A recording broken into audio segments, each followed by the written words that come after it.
We begin with an unbelievable story about a man who lost his hand and part of his arm to an alligator. Family members called police to help the man because he appeared to be suffering from a mental breakdown. But he took off running and he ended up near an alligator-filled lake.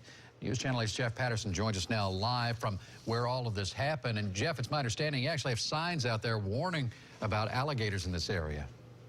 Yes, good evening, Keith. There are a number of signs here, but when this happened around 8:30 last night, the man really wasn't thinking very well. And we saw two guys that were running toward the lake. Scott Maskell lives in the Landings apartment complex in Lakeland, where signs warn of alligators in the lake. Maskell saw what appeared to be a fight last night.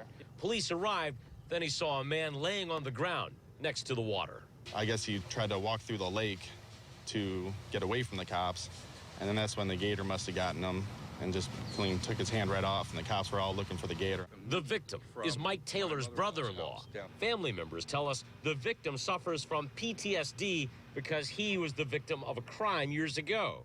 And last night, he suffered a mental breakdown and got into a heated argument with his mother. The cops were looking for him, and it got pretty rough before he left. And next thing I know, probably about 45 minutes later, I get a text from my wife saying, "I hear screaming out here." Taylor ran to the lake. My neighbor was out here saying, "Hey, are you okay? What's going on? Is everything all right?" And my brother-in-law's just laying out here. I said, "Is that you?"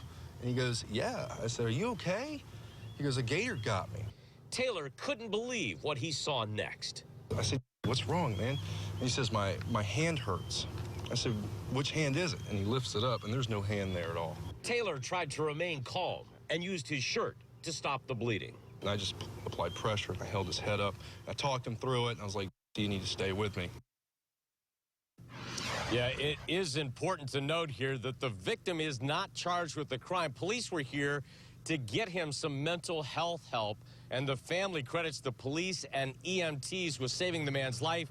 They say had the police not been on scene, it's likely he would have simply bled to death at the edge of this lake. Just an awful, awful story. I feel bad for him, for his family, for all involved. But fortunately, he's going to be alive tonight because of all the help you just mentioned. Jeff Patterson in Polk County for us tonight. Thank you.